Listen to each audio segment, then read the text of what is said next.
বন্ধুরা, আমরা আজকে চলে গেছিলাম সেই ভাইরাল বেলারি, যেটা হচ্ছে উলুবেড়িয়াতে। অ্যান্ড এখন আমরা রাস্তায় উঠতে যাচ্ছিলাম। উঠতে যেতে যেতে গরমের মধ্যে প্রচুর জল খেয়েছি। তারপরে আমরা এসে পৌঁছালাম ফাইনালি দামোদর ড্যাম, যেটা গঙ্গায় মিশছে এসে। তারপরে এলো এই রাস্তাটা, যেটা অসাধারণ রাস্তা ছিল। তার সঙ্গে আমরা দেখলাম এমএসসি, সেই বিখ্যাত এটাকে লঞ্চটা। ওই লঞ্চটা দেখতে দেখতে আমরা বেলারি পৌঁছে গেলাম। এই যে নামছি আমি, নামার পর চেক করে নিচ্ছি কতটা জল।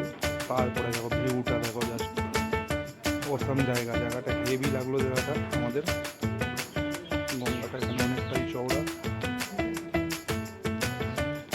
নৌকা এখানে বাঁধা রয়েছে, আর এখানে জলগুলো পুরো উপর অব্দি উঠছে। আমরা যখন গেছিলাম তখন জাস্ট ভাটা শেষ হচ্ছে, জোয়ারটা শেষ হয়ে ভাটা লাগছে তখন, তাই জলটা অনেকটা নিচে নেমেছে আগের থেকে। কিন্তু এখানে অনেক জল ছিল, যেটা এই গাছগুলোকে দেখে বোঝা যাচ্ছে, জল গাছের গুঁড়িগুলো কতটা ভেজা সেটা দেখে বোঝা যাচ্ছে জল কত। আর এই যে কিছু ছবি আমার এবং সাথে আমার ভিডিও। চলো টাটা, আবার দেখা হবে।